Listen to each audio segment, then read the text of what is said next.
Hi guys, ಇವತ್ತು ನಾನೇನು ಮಾತಾಡಬೇಕು ಅಂದ್ಕೊತಿದ್ದೀನಿ ಅಂದರೆ ನನಗೆ ಮಾತಾಡಬಾರ್ದು ಅಂತ ಗೊತ್ತಾಗ್ತಾ ಇಲ್ಲ. ಆ್ಯಕ್ಚುಲಿ ಭಯ ಆಗ್ತಾಯಿದೆ, ಯಾಕಂದರೆ ಈ ಟಾಪಿಕ್ಕು ಈ ವಿಷಯನೇ ಅಂಥದ್ದು.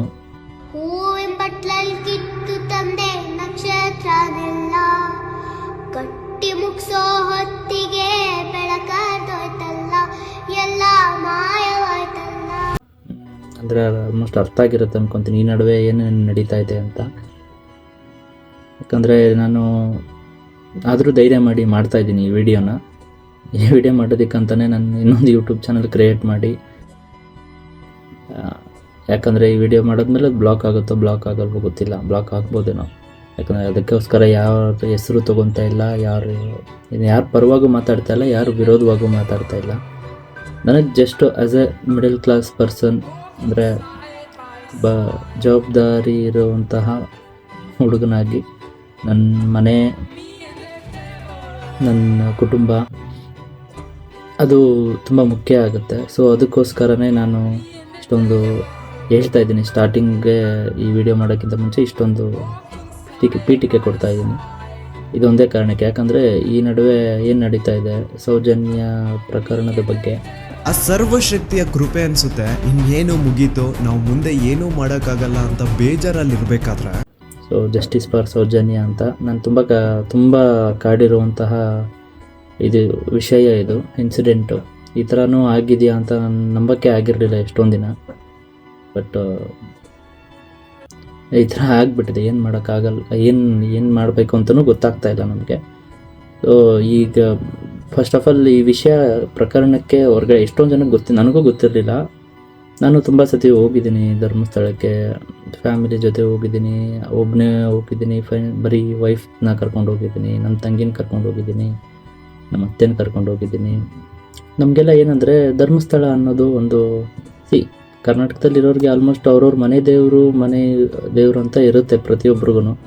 ಆದರೆ ಧರ್ಮಸ್ಥಳ ಅಂತಂದರೆ almost officially or unofficially it is like ಮನೆ ದೇವ್ರ ಥರನೇ ಟ್ರೀಟ್ ಮಾಡ್ತಾರೆ. ಆ ದೇವ್ರನ್ನ, ಆ ಸ್ಥಳನ, ಅದನ್ನು ಪ್ರತಿಯೊಂದೂ ಅದೇ ಥರ ಟ್ರೀಟ್ ಮಾಡ್ತಾರೆ. ಯಾಕಂದ್ರೆ ನಮಗೇನಾದರೂ ಒಳ್ಳೇದಾದ್ರೂ ಫಸ್ಟ್ ಹೇಳೋದೇ ಧರ್ಮಸ್ಥಳಕ್ಕೆ ಹೋಗಿ ಬರೋಣ ಅಂತ. ಅಥವಾ ಏನಾದರೂ ಕೆಟ್ಟದಾದರೂ ಅಥವಾ ಏನಾದರೂ ನಮ್ಮ ಕಷ್ಟ ಇತ್ತು, ನಮಗೆ ಬ್ಯಾಡ್ ಟೈಮ್ ಇತ್ತು ಅಂದ್ರೂ ಫಸ್ಟು ಯೋಚನೆ ಬರೋದೇ ಧರ್ಮಸ್ಥಳಕ್ಕೆ ಹೋಗಿ ಬರೋಣ. ನಮ್ಮ ಮನೇಲೆಲ್ಲ ಈಗಲೂ ಅಷ್ಟೇ ಪ್ರತಿಯೊಂದು. ಈಗ ನಮ್ಮ ಮಗ ಇದ್ದಾನೆ, ಒಂದು ವರ್ಷ ಆಗಿದೆ ಆಲ್ರೆಡಿ. ಅವನಿಗೆ ಈಗ ಮುಡಿ ಕೊಡಬೇಕು. ಸೊ ಅದಕ್ಕೆ ನಾವು ಧರ್ಮಸ್ಥಳಕ್ಕೆ ಹೋಗಿ ಕೊಡಬೇಕು ಅಂತ ಇದ್ದೀವಿ. ಆ ಥರ ಏನೇ ಆದ್ರೂ, ಕಷ್ಟ ಬರಲಿ ಒಳ್ಳೇದಾಗಲಿ, ಎಲ್ಲದಕ್ಕೂ ನಮ್ಮ ಫಸ್ಟು ಥಾಟ್ ಬರೋದೇ ಧರ್ಮಸ್ಥಳ. ಆ ಥರ ಎಲ್ಲದಕ್ಕೂ ಧರ್ಮಸ್ಥಳಕ್ಕೆ ಹೋಗ್ತಾರೆ. ಒಬ್ಬೊಬ್ಬರೇ ನಮ್ಮಮ್ಮ ಅವರೆಲ್ಲ ಒಬ್ಬೊಬ್ಬರೇ ಹೋಗಿದ್ದಾರೆ. ಹೆಣ್ಮಕ್ಳು ಜೊತೆ, ಅವರು ಫ್ರೆಂಡ್ಸ್ ಜೊತೆ ಒಬ್ಬೊಬ್ಬರು ಹೋಗಿ, ನಮ್ಮ ದೊಡ್ಡಮ್ಮ, ನಮ್ಮಮ್ಮ ಅವರೆಲ್ಲ ಒಬ್ಬೊಬ್ಬರೇ ಓಡಾಡಿದ್ದಾರೆ. ತುಂಬ ಸತಿ ಹೋಗ್ತಾರೆ ಬರ್ತಾರೆ.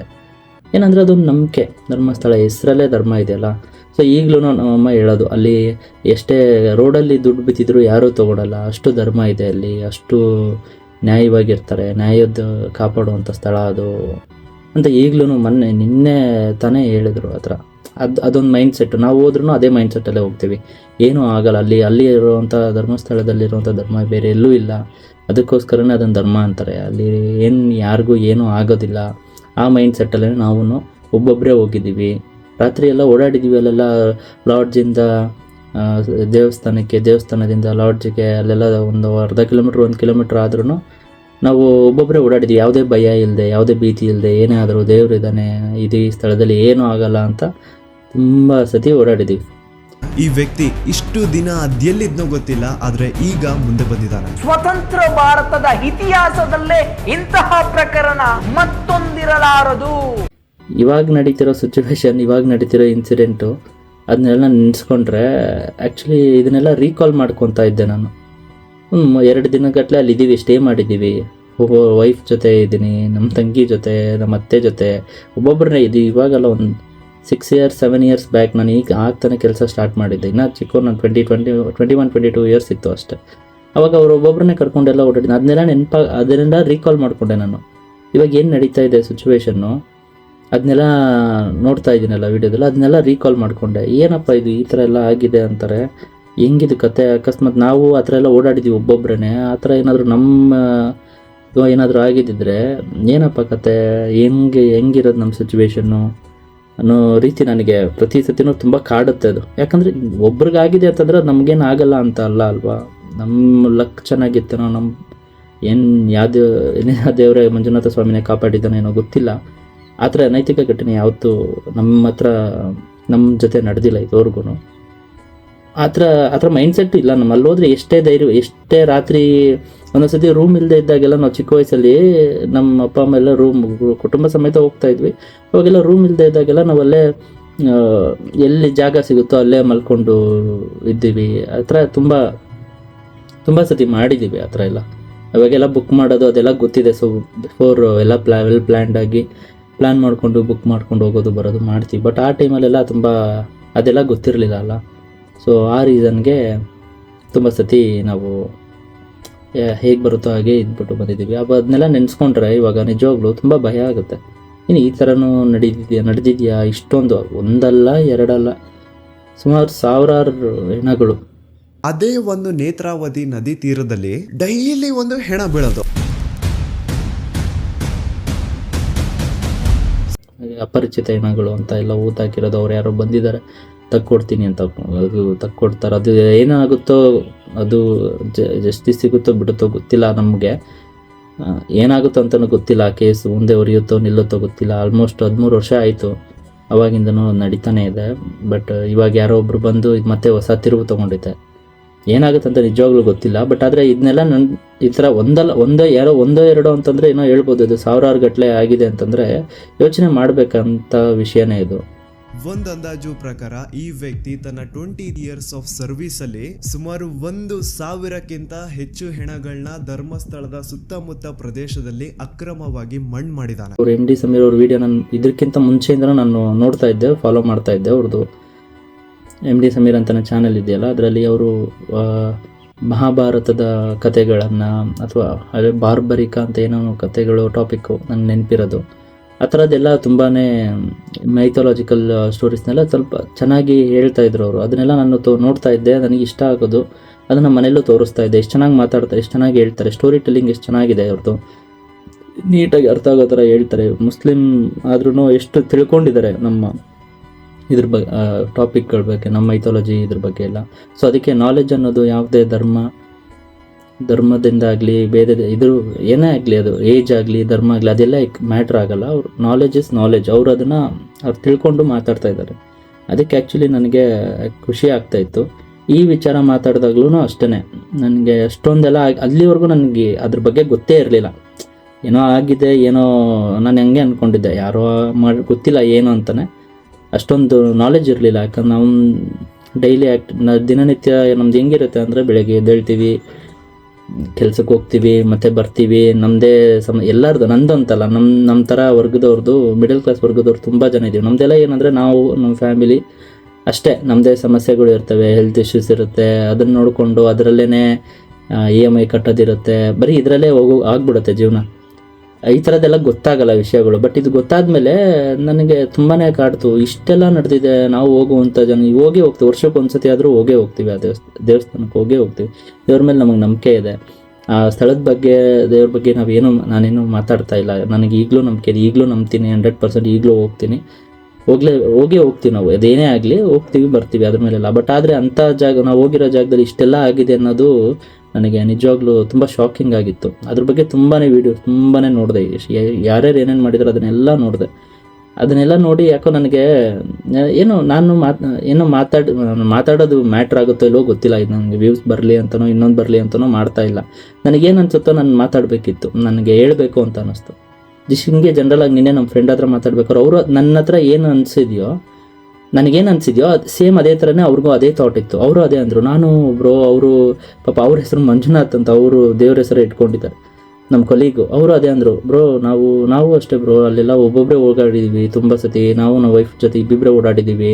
ಎಲ್ಲ ಕಡೆ ಅಲ್ಲಿ ಯಾರು ಇರಲ್ಲ, ತುಂಬ ಕತ್ಲಿರುತ್ತೆ. ಆದರೂ ನಮಗೇನೋ ಒಂದು ಧೈರ್ಯ, ಅಲ್ಲಿ ಇಷ್ಟೊಂದು ಸತಿ ನಮಗೂ ಅದೇ ಥಾಟ್ ಬಂತು ಬ್ರೋ. ನನಗೂ ನೀವು ಹೇಳೋ ಥರನೇ ನನಗೂ ಅದೇ ಥಾಟ್ ಬಂತು. ನಮ್ಮ ಹತ್ರನೂ ಈ ಥರ ಏನಾದರೂ ನಡೆದಿದ್ರೆ ನಾವೇನಪ್ಪ ಮಾಡೋದು ಅನ್ನೋ ಥರನೇ ಥಾಟ್ ಬಂದು. ಇಷ್ಟೆಲ್ಲ ಆಗಿರೋದು ನಮಗೂ ತುಂಬಾ ಶಾಕಿಂಗ್ ಆಯಿತು ಅಂತ. ಸೊ ಆ ಥರ ಮಾತಾಡಿದ್ಮೇಲೆ ನನಗೆ ಅನ್ನಿಸ್ತು, ನನಗೇನು ಅನಿಸಿದೆ ಥಾಟ್ ಆದರೂ ತುಂಬ ಜನಕ್ಕೆ ಅನಿಸಿರುತ್ತೆ ಅಂತ. ಸೊ ಆ ರೀಸನ್ಗೆ ಇವತ್ತು ಈ ವಿಡಿಯೋ ಮಾಡ್ತಾ ಇರೋದು. ಈ ಟೆಂಪಲ್ ಮ್ಯಾನೇಜ್ಮೆಂಟ್ ಅವ್ರಿಗೇನು ಅಂತಂದ್ರೆ, ನೋಡಿ ನಮ್ಮ ಧರ್ಮಸ್ಥಳದಲ್ಲಿ ಒಬ್ರು ಭಿಕ್ಷುಕರಿಲ್ಲ ಅಂತ ತೋರಿಸ್ಕೊಳ್ಳೋ ಆಸೆ. ಅದ್ರ ಸಲುವಾಗಿ ಈ ಟೆಂಪಲ್ ಮ್ಯಾನೇಜ್ಮೆಂಟ್ ಅವರು ಏನ್ ಮಾಡೋರು ಅಂದ್ರೆ, ಆ ದೇವಸ್ಥಾನದ ಸುತ್ತಮುತ್ತ ಎಲ್ಲಾದ್ರೂ ಯಾರಾದ್ರೂ ಭಿಕ್ಷೆ ಬೇಡ್ತಾ ಇರೋ ರೀತಿ ಕಾಣಿಸಿದ್ರೆ ಅವ್ರನ್ನ ಮೊದ್ಲು ಹಿಡ್ಕೊಂಡ್ ಬಂದು ಚೆನ್ನಾಗಿ ಹೊಡಿಯೋದು. ಎಷ್ಟೋ ಸತಿ ಭೀಮನು ಸೇರ್ಕೊಂಡು ಆ ಭಿಕ್ಷುಕರನ್ನ ಹೊಡೆದಿರ್ತಾನೆ. ಸೊ ಚೆನ್ನಾಗಿ ಅವ್ರನ್ನ ಹೊಡೆದು ಮುಕ್ ಮಾಡಾದ್ಮೇಲೆ ಅವ್ರಿಗೊಂದು ಬಸ್ ಟಿಕೆಟ್ ಮಾಡಿಸಿ ಮಂಗಳೂರು ಅಥವಾ ಸಕಲೇಶ್ಪುರ ಕಡೆ ಕಳಿಸ್ಬಿಡೋದು. ಹಂಗ್ ಕಳಿಸಾದ್ಮೇಲೆನು ಅಪ್ಪಿ ತಪ್ಪಿ ಏನಾದ್ರೂ ಆ ಭಿಕ್ಷುಕರು ವಾಪಸ್ ಧರ್ಮಸ್ಥಳಕ್ಕೆ ಬಂದು ಅಲ್ಲಿ ಭಿಕ್ಷೆ ಬೇಡ್ತಾ ಇರೋ ರೀತಿ ಏನಾದ್ರು ಕಾಣಿಸ್ಕೊಂಡ್ರೆ ಅವ್ರನ್ನ ಈ ಸತಿ ಹಿಡ್ಕೊಂಡ್ ಬಂದು ಬರೀ ಹೊಡಿತಾ ಇರ್ಲಿಲ್ಲ, ಚಿತ್ರ ಹಿಂಸೆ ಕೊಟ್ಟು ಸಾಯಿಸವ್ರಂತ. ನೆಕ್ಸ್ಟ್ ದಿನ ಮಾಹಿತಿ ಕಚೇರಿಯವರು ಭೀಮನ ಕರೆಸಿ ಭೀಮ ಆ ಭಿಕ್ಷುಕರ ಮೃತದೇಹನ ಎತ್ಕೊಂಡೋಗಿ ಎಲ್ಲೋ ದೂರದಲ್ಲಿ ಯಾವ್ದಾದ್ರು ಒಂದು ಕಾಡಲ್ಲಿ ಮಣ್ಣು ಮಾಡ್ಬಿಟ್ಟು ಬರ್ಬೇಕಿತ್ತು. ಈ ತರ ಭೀಮ ಬಹಳಷ್ಟು ಹೆಣಗಳನ್ನ ಎತ್ಕೊಂಡು ಹೋಗಿ ಧರ್ಮಸ್ಥಳದ ಸುತ್ತಮುತ್ತ ಪ್ರದೇಶದಲ್ಲಿ ಅಕ್ರಮವಾಗಿ ಮಣ್ಣು ಮಾಡಿದಾನೆ. ಅಂಡ್ ನಾನು ಆಗ್ಲೇ ಹೇಳ್ದಂಗೆ ಇವನು ಅತಿ ಹೆಚ್ಚಾಗಿ ಮಣ್ಣು ಮಾಡಿರುವಂತಹ ಶವಗಳು ಒಂದು ಹೆಂಗಸರದು, ಇನ್ನೊಂದು ಅಪ್ರಾಪ್ತ ವಯಸ್ಸಿನ ಬಾಲಕಿಯರದು. ಅಂಡ್ ಈ ಮಹಿಳೆಯರದು ಹಾಗೂ ಅಪ್ರಾಪ್ತ ವಯಸ್ಸಿನ ಬಾಲಕಿಯರದು ಶವಗಳು ಭೀಮಗೆ ಧರ್ಮಸ್ಥಳದಲ್ಲಿ ಇರುವಂತಹ ರಜತಾದ್ರಿ, ಗೋದಾವರಿ, ಸಾಕೇತ್, ನೇತ್ರಾವತಿ, ಗಂಗೋತ್ರಿ ಅಂಡ್ ನರ್ಮದಾ ಈ ಒಂದು ಹೆಸರಿರುವಂತಹ ಲಾಡ್ಜಸ್ ಅಲ್ಲಿ ಅವುಗಳ ರೂಮ್ಸ್ ಅಲ್ಲಿ ಸಿಗ್ತಾ ಇದ್ದಿದ್ದು. ಯಾರಿಗಾಗಲಿ ಈ ಥರ ವೀಡಿಯೋಸ್ ಮಾಡೋದಕ್ಕೆ ಧೈರ್ಯ ಬೇಕು, ತುಂಬ ಧೈರ್ಯ ಬೇಕು. ಯಾಕಂದರೆ ನಾವು ನಮ್ಮದೇ ಅಂತ ಸಮಸ್ಯೆಗಳು ಇರ್ತವೆ, ಫ್ಯಾಮಿಲಿ ನಮ್ಮನ್ನು ನಂಬ್ಕೊಂಡಿರೋರು ತುಂಬ ಜನ ಇರ್ತಾರೆ. ಸೊ ಅದನ್ನೆಲ್ಲ ರಿಸ್ಕ್ಗೆ ಹಾಕಿ ಏನೋ ವಿಡಿಯೋ ಬ್ಲಾಕ್ ಆಗ್ಬೋದು, ಚಾನಲ್ ಇದಾಗ್ಬೋದು, ಅಥವಾ ಏನೇನೋ ಕಮೆಂಟ್ಸ್ ಬರ್ಬೋದು, ಥ್ರೆಟ್ ಮಾಡ್ಬೋದು, ಫೋನ್ ಮಾಡಿ ಏನಾಗ್ಬೋದು ಗೊತ್ತಿಲ್ಲ. ಆದರೂ ಧೈರ್ಯ ಬೇಕು ತುಂಬ. ಅಂಥ ವಿಷಯದಲ್ಲಿ ಸಮೀರ್ ಅವ್ರನ್ನ ಮೆಚ್ಕೋಬೇಕು ನಿಜವಾಗ್ಲೂ. ಅವ್ರು ಹಿಂದೂ ಮುಸ್ಲಿಂ ಅಂತ ನಾನೇನು ಮಾತಾಡ್ತಾ ಇಲ್ಲ, ಭೇದ ಭಾವದಿಂದ. ಅವ್ರು ಹೇಳಿರೋ ನಾಲೆಡ್ಜು ಅದು ನಿಜನೋ ಸುಳ್ಳು ಅನ್ನೋದು ನನಗೆ ಅದು ಸೆಕೆಂಡ್ರಿ. ಬಟ್ ಇಷ್ಟೆಲ್ಲ ಹೇಳಿದಾರೆ ಅಂದರೆ ಫಸ್ಟ್ ಹೇಳಿದ್ರು ಏನೋ ಒಂದು ಬೇರೆ ಥರ ಹೆಸರು ತೊಗೊಂಡು ಹೇಳಿದ್ರು, ಗೌಡ್ರು ಅಂತ ಹೇಳಿದ್ರು. ಆಮೇಲೆ ನೆಕ್ಸ್ಟ್ ಇನ್ನೊಂದು ಮಾಡಿದ್ರು, ದಣಿಗಳು ಅಂತ ಏನೋ ಮಾಡಿದ್ರು. ಇವಾಗ ಡೈರೆಕ್ಟಾಗಿ ಹೆಸರು ತೊಗೊಂಡು ಹೇಳ್ತಾ ಇದ್ದಾರೆ. ಬಟ್ ಅದಕ್ಕೆ ಅಷ್ಟು ಧೈರ್ಯ ಇಲ್ಲ ನಮಗೆ. ಅದಕ್ಕೆ ನಾನು ಹೆಸರು ತೊಗೊಳೋದಕ್ಕೆ ಹೋಗಲ್ಲ, ಯಾವುದೇ ರೀತಿ ಇದು ಮಾಡ್ತೇನೆ. ನನಗೆ ಅನಿಸಿದ್ದು ಏನಿದೆ, ನನ್ನ ಅನಿಸಿಕೆ ಆ್ಯಸ್ ಎ ಮಿಡಲ್ ಕ್ಲಾಸ್ ಏನೋ ರೆಸ್ಪಾನ್ಸಿಬಲ್ ಪರ್ಸನ್ ಆಗಿ ನನಗೇನು ಅನಿಸುತ್ತೋ ಜನರಲ್ ಆಗಿ ಅದನ್ನು ನಾನು ಶೇರ್ ಮಾಡ್ತಾಯಿದ್ದೀನಿ ಅಷ್ಟೇ, ಒಂದು ಥಾಟ್ನ. ಸೊ ಇಷ್ಟೆಲ್ಲ ಆಗಿದೆ, ನಾನು ಹೇಳೋದೇನು ಅಂದರೆ, ನೀವು ಇಷ್ಟೆಲ್ಲ ಆಗಿದೆ ಅಂತ ನಂಬಿಕೆ ಕಳ್ಕೊಳೋ ಅವಶ್ಯಕತೆ ಇಲ್ಲ. ದೇವ್ರ ಮೇಲಾಗಲಿ ಆ ಜಾಗದ ಮೇಲಾಗಲಿ ಈಗಲೂ ದೇವ್ರನ್ನ ನಂಬ್ತೀವಿ. ಆ ದೇವ್ರು ಮೋಸ್ಟ್ಲಿ ಅದಕ್ಕೆ ಅನಿಸುತ್ತೆ ಆ ಥರ ದೇವ್ರು ಇರೋದಕ್ಕೆ ಇಷ್ಟು ವರ್ಷ ಆದ್ರೂ ಹೊರಗಡೆ ಬಂದಿದೆ ಈ ವಿಷಯ. ಇಲ್ಲ ಅಂದಿದ್ರು ಬರ್ತಿರ್ಲಿಲ್ಲ ನಾನು. ಬಟ್ ಆದ್ರೂ ನನಗೆ ನಂಬಿಕೆ ಇದೆ, ನಂಬಿಕೆ ಯಾವುದೇ ಕಾರಣಕ್ಕೂ ಕಳ್ಕೊಳಲ್ಲ ನಾನು. ಬಟ್ ಏನು ಅಂತಂದರೆ ಇನ್ಮೇಲೆ ತುಂಬ ಹೋದರೆ ಸ್ವಲ್ಪ ಹುಷಾರಾಗಿರ್ತೀವಿ, ಸ್ವಲ್ಪ ಜಾಗೃತವಾಗಿರ್ತೀವಿ. ನಾನು ಎಲ್ಲರ ಹತ್ರನೂ ಈ ವಿಡಿಯೋ ನೋಡ್ತಿರೋರು ಯಾರೇ ನೋಡಲಿ ಅವ್ರ ಹತ್ರ ಕೇಳ್ಕೊಳೋದು ಇಷ್ಟೇ, ಯಾವುದೇ ಕಾರಣಕ್ಕೂ ನಂಬಿಕೆ ಕಳ್ಕೊಳಕ್ಕೆ ಹೋಗ್ಬೇಡಿ. ಇದು ಧರ್ಮದ ಪರ ಅಥವಾ ಇನ್ನೊಂದೇನೋ ಬೇರೆಯವ್ರನ್ನೇನೋ ಇದನ್ನು ಮಾಡಬೇಕು ಅಂತ ಮಾಡ್ತಿರೋ ವಿಚಾರಗಳಲ್ಲ. ಅದು ಯಾರೇ ಆದರೂ ಹೇಳಿ, ಮುಸ್ಲಿಮ್ ಹೇಳಿ, ಹಿಂದೂ ಹೇಳಿ, ಕ್ರಿಶ್ಚಿಯನ್ ಹೇಳಿ, ಹೇಳ್ತಾ ಇದ್ದಾರೆ ಅಂದರೆ ಅಷ್ಟೊಂದು ಸತಿ ಒತ್ತಿ ಹೇಳ್ತಾ ಇದ್ದಾರೆ, ಇಷ್ಟೆಲ್ಲ ಜನಗಳು ಹೋರಾಡ್ತಾ ಇದ್ದಾರೆ ಅಂತಂದರೆ ಅದು ನಿಜನೋ ಸುಳ್ಳೋ ಗೊತ್ತಿಲ್ಲ. ಬಟ್ ಆದರೆ ನೀವು ಹೋಗೋರು ಹೋಗಿ ದೇವಸ್ಥಾನದ ಮೇಲೆ ಭಕ್ತಿ ಇರಲಿ, ದೇವ್ರ ಮೇಲೆ ಭಕ್ತಿ ಇರಲಿ, ಭಯ ಇರಲಿ, ಎಲ್ಲ ಇರಲಿ, ಹೋಗಿ. ಆದರೆ ಅಂಧ ಭಕ್ತಿಯಿಂದ ನೀವು ಏನೂ ಆಗಲ್ಲ, ಅಲ್ಲಿ ಏನೂ ಆಗಲ್ಲ ಅಂತ ಯಾವಾಗಂದ್ರೆ ಹೋಗೋದು, ಒಬ್ಬೊಬ್ಬರೇ ಹೋಗೋದು, ಎಲ್ಲಂದ್ರೆ ಅಲ್ಲಿ ಓಡಾಡೋದು, ಆ ಥರ ಎಲ್ಲ ಸ್ವಲ್ಪ ಯೋಚನೆ ಮಾಡಿ. ಈ ಥರ ಆದಮೇಲೆ ಯೋಚನೆ ಮಾಡಲೇಬೇಕು.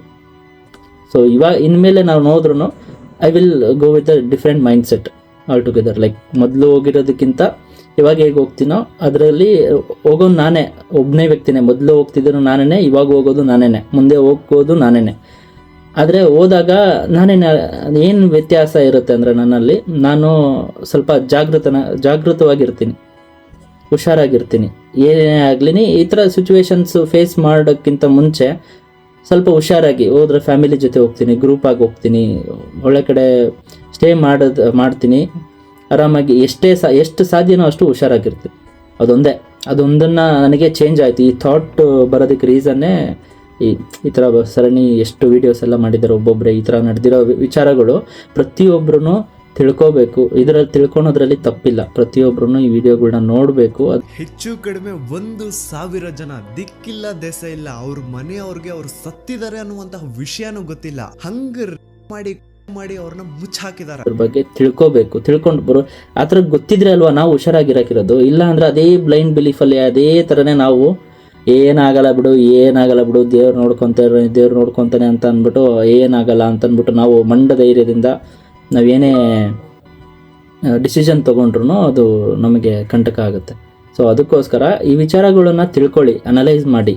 ಅದು ಸರಿನೋ ತಪ್ಪೋ ಸೆಕೆಂಡ್ರಿ, ಈ ಥರ ನಡೀತಿದೆ ಅಂದಮೇಲೆ ನಡೆದಿರ್ಬೋದು, ಹೇಳೋಕ್ಕಾಗಲ್ಲ. ಸೊ ಅದಕ್ಕೋಸ್ಕರನೇ ನಾನೇನು ಹೇಳೋದು ಅಂದರೆ ಆದಷ್ಟು ಹುಷಾರಾಗಿರಿ. ಎಲ್ಲೇ ಹೋಗಿ, ಯಾವುದೇ ಜಾಗಕ್ಕೆ ಹೋಗಿ, ಫ್ಯಾಮಿಲಿ ಜೊತೆನಾದರೂ ಹೋಗ್ರಿ, ಒಬ್ಬರೇನಾದರೂ ಹೋಗಲಿ, ಅಥವಾ ನಿಮ್ಮ ಪಾರ್ಟ್ನರ್ ಜೊತೆನಾದರೂ ಹೋಗ್ರಿ, ಎಷ್ಟು ಸಾಧ್ಯನೋ ಅಷ್ಟು ಹುಷಾರಾಗಿರಿ. ಆದಷ್ಟು ನೀವು ಏನೋ ಒಂದು 100 ರೂಪಾಯಿ ಕಮ್ಮಿ ಸಿಗುತ್ತೆ ಅಂತ ಯಾವುದಾದ್ರೂ ಇದರಲ್ಲಿ ಸ್ಟೇ ಮಾಡೋದಾಗಲಿ, ಅಥವಾ ಅಕಸ್ಮಾತ್ ಯಾವುದೋ ಪ್ರೈವೇಟ್ ಟ್ರಾವೆಲ್ಸಲ್ಲಿ ಓಡಾಡೋದಾಗಲಿ, ಸೊ ಇದನ್ನೆಲ್ಲ ಆದಷ್ಟು ಅವಾಯ್ಡ್ ಮಾಡಿ. ಇದೊಂದೇ ರೀಸನ್ಗೆ ಈ ವಿಡಿಯೋನ ಮಾಡ್ತಾ ಇರೋದು. ಸೊ ಒಂದ್ಸತಿ ಯೋಚನೆ ಮಾಡಿ, ನಾನು ಏನಾದರೂ ತಪ್ಪು ಮಾತಾಡಿದರೆ, ನನ್ನ ಕಡೆಯಿಂದ ತಪ್ಪಾಗಿದ್ದರೆ ನನ್ನ ಕ್ಷಮಿಸಿ, ಅಷ್ಟೇ ನಾನು ಇದು ಮಾಡೋದು. ಒಟ್ಟಿನಲ್ಲಿ ಹುಷಾರಾಗಿರಿ ಅಂತ ಹೇಳೋ ಒಂದೇ ರೀಸನ್ಗೆ ಈ ವಿಡಿಯೋ ಮಾಡಿರೋದು. ಅಲ್ಲಿವರೆಗೂ ತಲುಪುತ್ತೆ ಅಂದ್ಕೊತೀನಿ. Thank you. ಇಲ್ಲಿ ಸ್ಕ್ರೀನ್ ಮೇಲೆ ಏನ್ QR ಕೋಡ್ ಕಾಣಿಸ್ತಾ ಇದೆಯೋ ಇದನ್ನ ಸ್ಕ್ಯಾನ್ ಮಾಡಿ ಅದೊಂದೇ ಒಂದು ಫಾರ್ಮ್ ಓಪನ್ ಆಗುತ್ತಾ. ನೀವು ನಿಜವಾಗ್ಲೂ ಧರ್ಮಸ್ಥಳದಲ್ಲಿ ಆಗಿರುವಂತಹ ಅನ್ಯಾಯದ ವಿರುದ್ಧ ಜಸ್ಟಿಸ್ ನ ಡಿಮ್ಯಾಂಡ್ ಮಾಡ್ತಿದ್ದೀರಾ ಅಂತಂದ್ರೆ ಪ್ಲೀಸ್ ಆ ಒಂದು ಫಾರ್ಮ್ ನ ಫಿಲ್ ಮಾಡಿ. ಅಂಡ್ ಕೇವಲ ನೀವು ಒಂದೇ ಆ ಫಾರ್ಮ್ ನ ಫಿಲ್ ಮಾಡೋದಲ್ಲ, ನಿಮ್ಮವರಿಂದನೂ ಆ ಫಾರ್ಮ್ ನ ಫಿಲ್ ಅಪ್ ಮಾಡಿಸಿ. It will be really helpful for us in legal battle. ಇನ್ನೊಂದು ವಿಷಯ, ಈ ಒಂದು ವಿಡಿಯೋ ಕಂಪ್ಲೀಟ್ ಕಾಪಿರೈಟ್ ಫ್ರೀ ಇದೆ. ಇನ್ ಕೇಸ್ ಏನಾದ್ರೂ ಈ ವಿಡಿಯೋ ನನ್ನ ಚಾನಲ್ ಇಂದ ಡಿಲೀಟ್ ಅಥವಾ ಬ್ಲಾಕ್ ಆಯ್ತು ಅಂದ್ರೆ ನೀವು ಯಾರು ಬೇಕಿದ್ರು ನಿಮ್ ಚಾನಲ್ ಅಲ್ಲಿ ಈ ಒಂದು ವಿಡಿಯೋನ ಅಪ್ಲೋಡ್ ಮಾಡ್ಕೋಬಹುದು.